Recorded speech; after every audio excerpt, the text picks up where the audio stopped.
नमस्कार मंडळी, स्वागत आहे तुमचं स्वामीज किचनमध्ये। तर आज आहे वटपौर्णिमा, म्हणजेच आपला उपवास, साडी, फेरे आणि चविष्ट जेवण। सण आला की कसं आपल्या घरात छान सुगंध दरवळत असतो आणि स्वयंपाकघरात मस्त थाळी सजत असते। म्हणूनच या खास दिवशी मी बनवते एक खास महाराष्ट्रीयन थाळी। आमरस, पुरी, भजी, कढे आणि अजून खूप काही। तर चला पाहूया ही खास वटपौर्णिमा स्पेशल थाळी। केवळ चवच नव्हे तर ही आठवणींनी भरलेली अशी थाळी आहे।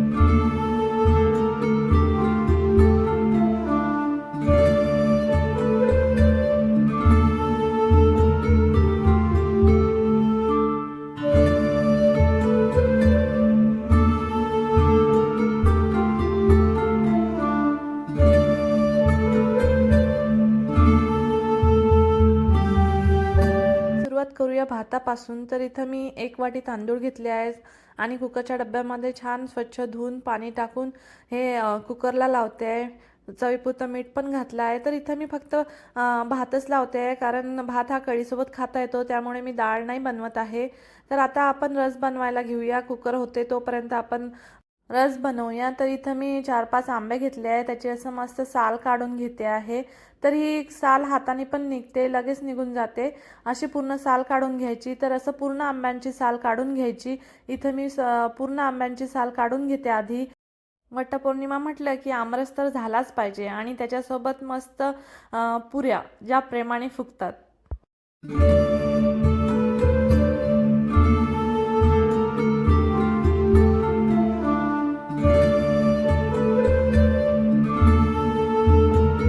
तर इथं बघा आपल्या पूर्ण आंब्यांची साल काढून झाली आहे। तर हा रस मी मिक्सरला फिरवून घेते आहे, त्यामुळे मी एक मिक्सरचं भांडं घेते आणि त्याच्यामध्ये या आंब्यांचं पूर्ण हा कापून टाकते। पूर्ण आंबा व्यवस्थित कापून याच्यामध्ये टाकायचा आणि मिक्सरला फिरवून घ्यायचा। तर याच्यामध्ये मी पूर्ण आंब्यांचं हे काप करून घेतले।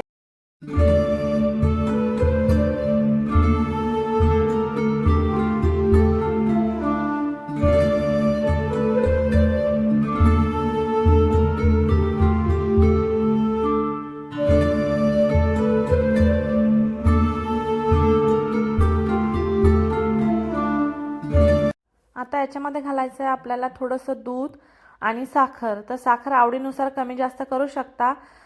इथं मी ब्राऊन शुगर घालते आहे, कारण माझ्याकडे तीच होती। तुम्ही व्हाईट शुगर घातली तरीही चालेल। आता याला मिक्सरला फिरवून घेऊया आणि तुम्ही इथं विलायची पण ॲड करू शकता, त्याच्यामुळे छान सुगंध येतो आमरसला, पण मला आवडत नाही म्हणून मी नाही घातली। तर आता आपला आमरस रेडी झाला आणि इथं बघा शिट्ट्या पण झाल्या आहे, म्हणजे आपला भात पण रेडी आहे।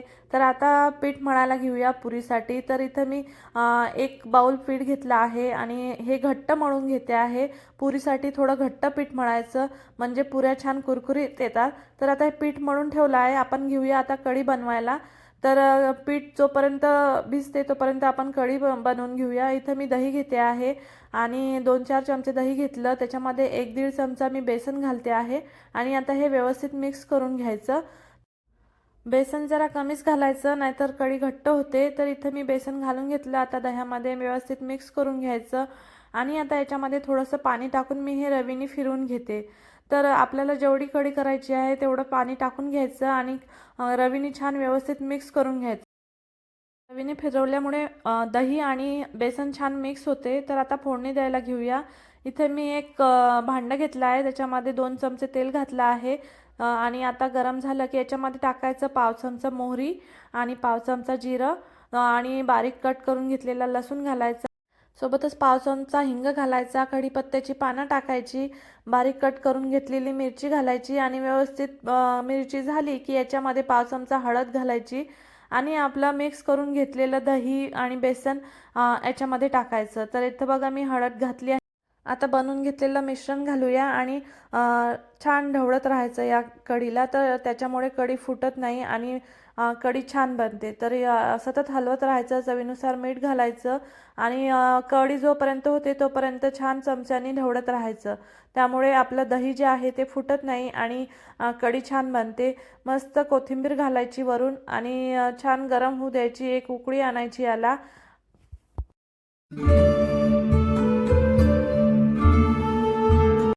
इथं बघा आपला भात पण रेडी झाला आहे। आता बघा आपल्या कढीला किती छान कलर आलाय. तर इथं रेडी आहे मस्त गरमागरम कढी. आता बनवायला घेऊया आपण भजी. भजी बनवण्यासाठी आता हे आपण बेसन भिजवून घेऊया. तर इथं मी एका बाउलमध्ये बेसन घेतलं आहे. त्याच्यामध्ये बारीक कट करून घेतलेली मिरची घालते आहे. सोबतच भरपूर कांदा घालायचा. कांद्यामुळे भजी खूप छान लागतात.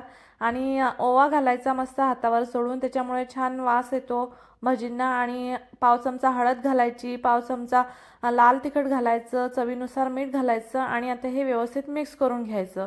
आणि नंतर याच्यामध्ये पाणी टाकून परत व्यवस्थित मिक्स करायचं. तर इथं मी पाणी घातलं आहे. पाणी जास्त घालायचं नाही आणि व्यवस्थित मिक्स करून घ्यायचं.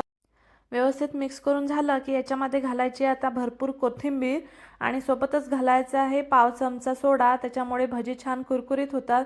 तर इथं मिश्रण रेडी आहे. आता हे साईडला ठेवूया 5 मिनटं आणि आपली भाजी बनवून घेऊया. तर इथे एक पॅन घेतला आहे. पॅनमध्ये थोडंसं 2-3 चमचे तेल घालून घेतलं आणि याच्यामध्ये घालायचं आहे आता पाव चमचा मोहरी, पाव चमचा जिरे आणि कढीपत्त्याची पाने, थोडीशी बारीक कट करून घेतलेली मिरची आणि आपला हळद घालायची पाव चमचा. आणि आता घालायचे आहे बॉईल करून घेतलेले बटाटे. तर ते मी थोडीशी कोथिंबीर पण घातली आहे. हे बटाटे मी आधीच बॉईल करून घेतले होते. तर इथं मी बटाट्याची चटणी करते आहे. चवीनुसार मीठ घालूया आणि आता आपली ही भाजी व्यवस्थित परतून घ्यायची. तर इथं रेडी आहे आपली मस्त बटाट्याची भाजी. आता सण म्हटला की पापड तर हवाच. कुरळी पापड, सणाच्या थाळीत कुरकुरीत गीत तर पाहिजे ना.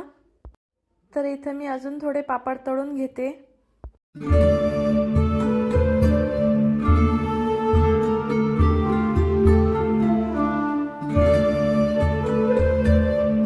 आता भजी बनवायला घेऊया. तर त्याआधी मी भिजून घेतलेल्या बेसनामध्ये थोडं गरम तेल घालते. याच्यामुळे भजी तेलकट होत नाही. तर इथं बघा मी हातानेच भजी टाकते आहे. तर हाताने पण छान भजी बनवता येतात आणि छान गोल गोल पण होतात. इथे बघा किती मस्त कलर येतोय आपल्या भाजींना. तर किती छान भाजी झाली आहे. थोडेसेच टाकायचे म्हणजे ते तेलामध्ये व्यवस्थित होतात. तर इथं रेडी झाली आहे आपले भजे. बघा किती मस्त कलर आला आहे भजीला. तर आता हे पूर्ण भजी मी काढून घेते आहे एका प्लेटमध्ये. सणाला भजी म्हटलं की सणाचं खास तोंडी लावणं, कुरकुरीत आणि जिभेवर रेंगाळणारी चव असते. तर इथं बघा मी तुम्हाला चमच्याने पण टाकून दाखवते. पण चमच्याने थोडे चपटे होतात भजी. हातानेच छान बनतात त्यामुळे हातानेच करायचे. तर इथं रेडी झाली आहे मस्त कुरकुरीत भजी. आता बनायला घेऊया पुरी. तर इथं मी पुरी बनवण्यासाठी एक छोटा गोळा घेतला आणि त्याला छान व्यवस्थित लाटून घेते आहे. मस्त जास्त पातळ ठेवायची नाही पुरी, नाहीतर कडक बनते, छान फुगत नाही. आणि पुरी तळताना तेल नेहमी जास्त गरम असावं, त्यामुळे पुरी छान फुगते. तर इथं पुरी टाकल्यानंतर असं वरून तेल टाकून घ्यायचं, त्याच्यामुळे दोन्ही साईडनी पुरी होते. तर इथे एका साईडनी झाली की अशी परतून घ्यायची आणि मस्त टम्म फुगू द्यायची पुरीला. तर तुम्हाला अशी कुरकुरीत पुरी आवडत असेल तर तुम्ही अशी कुरकुरीत करायची, नाहीतर मग थोडीशी कमी होऊ द्यायची आणि लगेच काढून घ्यायची. तर इथं बघा मी हे सगळ्या पुऱ्या करून घेते आहे. तर इथं रेडी झाला आहे आपला आता पूर्ण स्वयंपाक. वटपौर्णिमा म्हटलं की स्त्रियांसाठी श्रद्धा, प्रेम आणि नात्यांचा सण. तर हा सण नवऱ्याचं आरोग्य आणि आयुष्य वाढो म्हणून व्रत केलं जातं.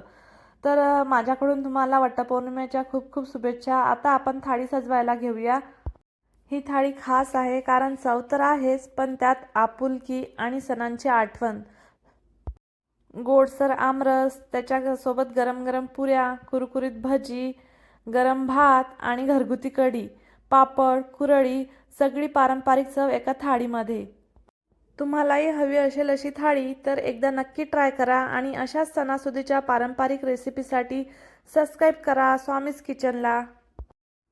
मस्त प्रेमाने ही थाळी बनवा आणि अजून प्रेमाने शेअर करा. तर असा होता आजची थाळी रेसिपी, वटपौर्णिमा स्पेशल थाळी.